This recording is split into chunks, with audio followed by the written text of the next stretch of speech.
this video, I'm gonna open an epic chest. I'm gonna buy the last legendary I'm missing on my mini account. I'm gonna show you a mortar deck on my mini account that I used to get to 4,000 trophies finally. I'm gonna show you the story, how this happened, how I got there. It was really a tough match, guys. I was struggling a bit with my mini account. Finally, I made it, and I'm gonna show you some battles there and also the battles where I finally made it to 4K. So this is the mortar deck I've been using. I leveled the knight and the mortar mainly. The good thing, it's common card, so it's really easy to level them up, and next I'm gonna level up the minions in this deck. So here's the story how I made it. First I battled against Monumente here, and that got me to 3,976 trophies. Then I made a draw. I only needed one more win, and I made a draw against this E-Barb Royal Giant deck. And then I started a losing streak. You know it? That was so annoying. I only needed one more victory and then the losing streak started. I lost against Goblin Barrel, which is really a hard counter against Mortar deck, but I made a 3-2 actually, so that's not that bad. Then I lost against Hog Rider E-Barbs. Then I lost against another Hog Rider E-Barbs, and then my comeback started here. Back to below 3,900 trophies. That's where my comeback started against Hog Rider Mega Knight, against Fatal here. Then I lost one more against Hog Rider Mega Knight. Then I won against Giant E-Barbs, and that's where we start. That's where we start. So the thing here is, the start deck is very important. The worst possible start deck you can have is all the 3 spells, which is arrows, rocket, and log in one deck. That's pretty much the worst you can have. So, but this one here is actually okay. I can rocket. Always, if you have a chance to rocket the tower with some troop on it, do it. And I dropped the knight behind the king tower in advance because I want to drop the mortar behind that knight. That's always the strategy here. And he counters this actually with the giant, so I have to take care of the giant. I have the Inferno dragon for tanks. Inferno dragon, play it careful. Really save it until you know what tanks he is using, so that you can use the Inferno dragon on his tanks. I'm using the Mega Knight here on the witch. Also, usually be careful with playing the Mega Knight. Play it defensive first, because the Mega Knight is so useful against E-Barbs. And as soon as I notice he has E-Barbs, I will usually save my Mega Knight for his E-Barbs. That's really where the Mega Knight shines against all those E-Barb decks. So here, in this situation, I have Mortar and Knight. So what I'll do is I will play a Mortar and then play the Knight in front of the Mortar to give the Mortar some protection. Actually, that Goblin hut there behind the tower doesn't bother me that much here. I rocket it, and then he plays a Giant, which of course counters my Mortar here really easily. And I have to counter his Mortar with my Inferno Dragon. I placed the Inferno Dragon behind the Mortar to give it some more time until the Musketeer attacks my Inferno Dragon. And it's actually a really nice push for him. So he got my tower to 709. And here he drops the E-Barbs. I distract them with my Knight. My Knight is level 12, so he's doing good against those E-Barbs. And actually the E-Barb only gets 1 hit. Which is okay, and now I know he's got E-Barb, so from now on I will try to save my Mega Knight to counter his E-Barbs. My Mortar is locked, is dropping another Giant. I will have to drop Mega Knight here to take out the Witch. It's basically the only thing I can drop at this very moment here. And yeah, he counters my Mega Knight with the Valkyrie, and I go for his Giant with the minions. It's really close. It's a close one here. But again, I'm pushing other lane here with a Mortar and Knight. And he attacks my Mortar with another Mega Minion. So I have to use Inferno Dragon to give my Mortar a little bit more time.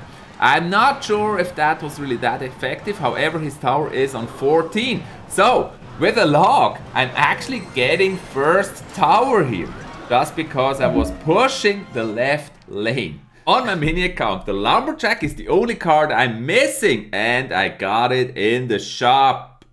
and I have so much gold. So finally, I'm also gonna buy the Lumberjack here on my mini account. One is enough though. Here you go, there's the Lumberjack, and we're also gonna open this epic chest right here. Let's open the epic chest and see what we get. Guards, Tornado, Goblin Barrel, and that's it. Next match was a draw against a Furnace Sparky.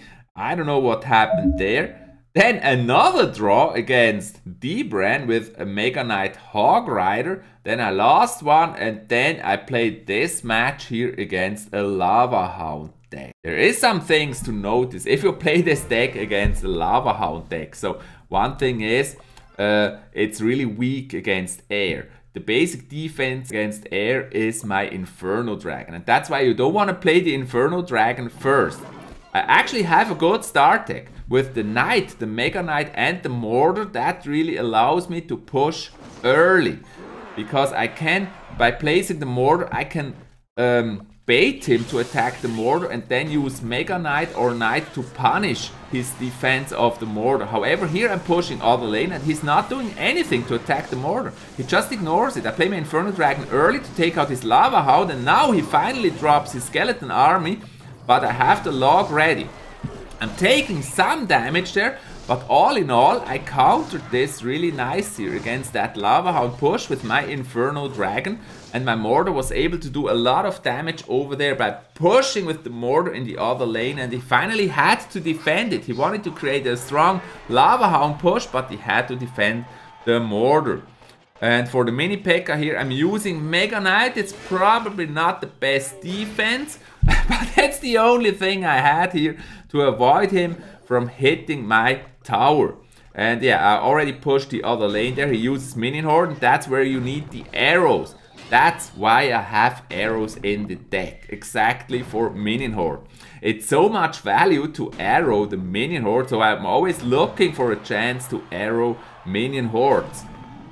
Because Minion Hordes can be so strong against this deck, and they're in so many decks. And you see here, my Mortar actually already got the tower while he's still pumping for his Lavahound push. And I'm preparing my Inferno Dragon here to attack his Lavahound. You may think it's a bit early, but what I'm gonna do is here, I'm gonna play this Knight. And the reason for this Knight is I want to distract his units that follow the Lavahound with the Knight. He actually plays the mini P.E.K.K.A and Electro Wizard, which is very dangerous there. I'm attacking the troops behind with Mega Knight and finally able to take him out, but I also lose a tower here. However, I'm ready to counter push. It's gonna be a really strong counter push. I have arrows once again. Arrow the Minion Horde. My Mega Knight is at the tower, and the Inferno Dragon is going for the tower, and I also defended the right tower. You may have noticed that. So I'm able to do some more damage here, and I'm pushing very aggressively with another Mortar. There is his mini P.E.K.K.A going for the Mortar, which is a nice move by him. However, my Mortar got the tower to 38, so he's in arrow range with only 13 seconds to go. So key here in this match was really defending with arrows against Minion Horde. Focus on the troops behind the Lavahound and attack the Lavahound with the Inferno Dragon. And that's how I scored this 2-1 victory. Then there was another draw.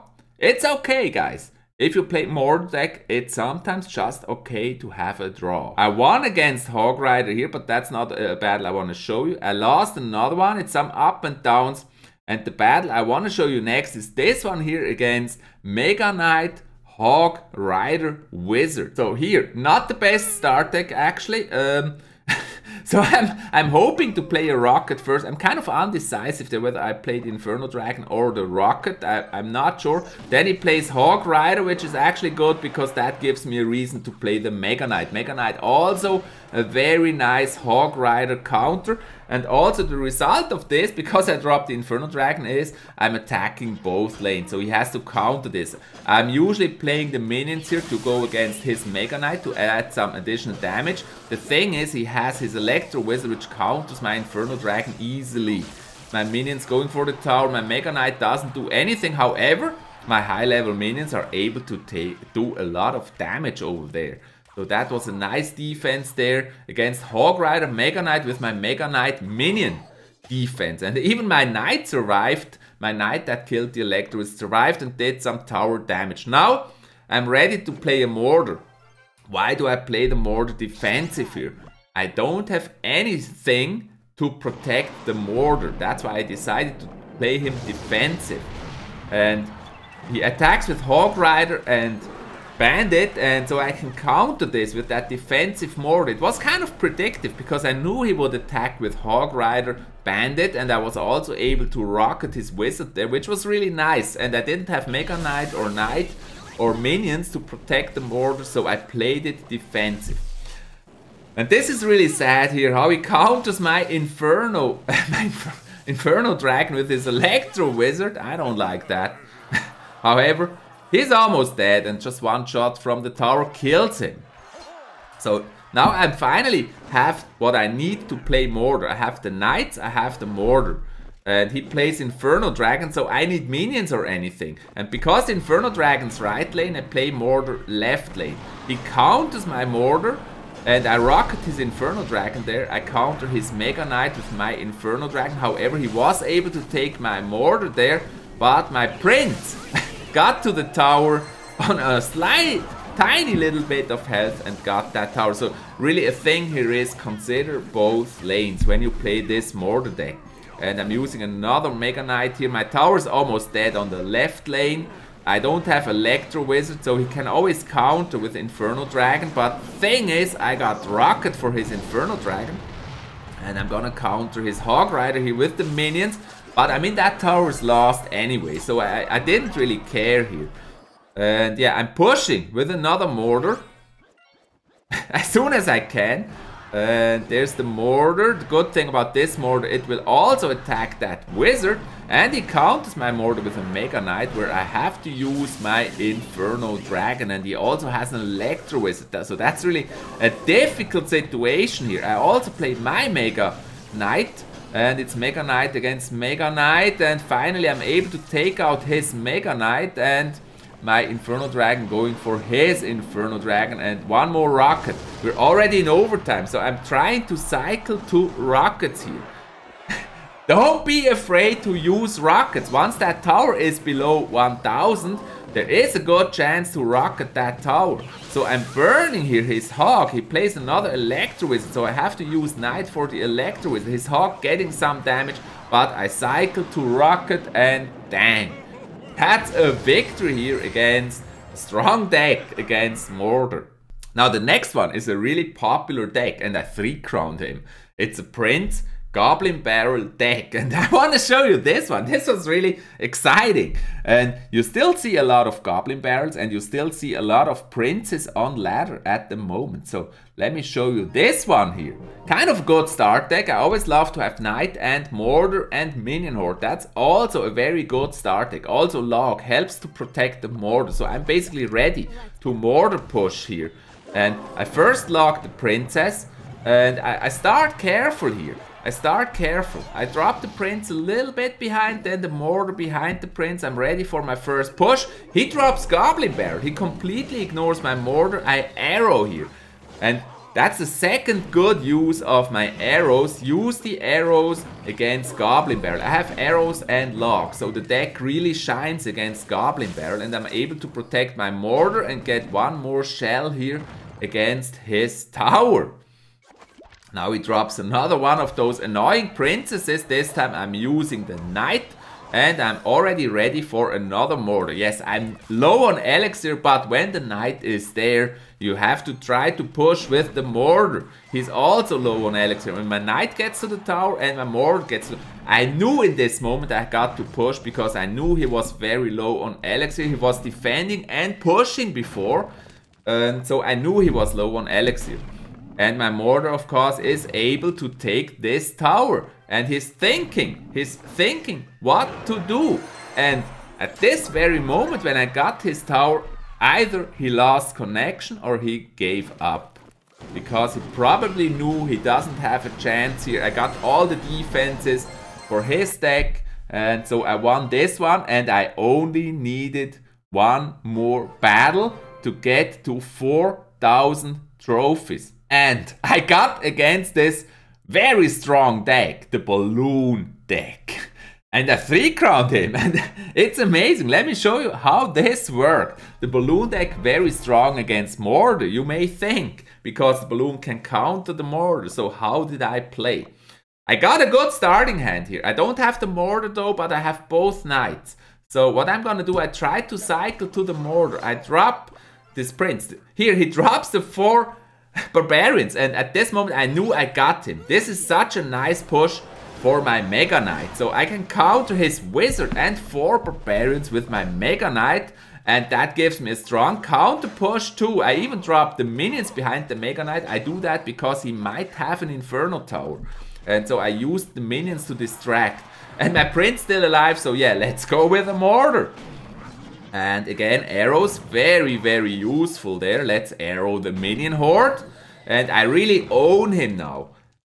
I didn't know he's got balloon at this moment, but I own him because of his 4 barbarians and that amazing elixir gain there with my Mega Knight against Barbarian's Wizard. 10 elixir, and I used 7 to counter them, and that gave me a counter push too, so that was really a big elixir gain at the start of this match. Now I basically don't really know what to do, so what I do is I play the Inferno Dragon, and again he plays the 4 barbs, and I thought, guys, he didn't notice how easily I countered this. He does the same thing with Barbarians and Wizard, and my Mega Knight just shreds all those Barbarians and the Wizard and the Skeleton army. And again, that gives me a good chance here for another Mortar push. My Inferno Dragon connects, my Mortar connects, and his minion horde is such an easy target for my arrows. I really love the arrows against minion hordes on ladder. And my mortar is already connected. He fireballs the mortar, and he hasn't played the balloon yet. So I didn't know about the balloon danger at this very moment. He kind of saves his balloon as a surprise. A little dirty surprise he's having there. I don't know why he does the same thing over and over again. I counter those 4 barbs. I basically keep my Mega Knight for the Barbarians, and then I counter his balloon with the Inferno Dragon, but he gets his balloon to connect. So that was a nice surprise push there. However, let's push other line once again here. Other lane. Counter this. I have arrows ready again for the minion horde. And my mortar is connected, my Inferno Dragon and the Mega Knight connected. I use them defensive, and his tower is on 391. So that is rocket range. I rocket locked the tower here, and that's victory, and that's how I got to 4,000 trophies. That's the story, how I got to 4,000 trophies on my mini account with this amazing deck. If you like Clash Royale and you don't want to miss anything, start now by subscribing and clicking the bell for notifications, and see you next time.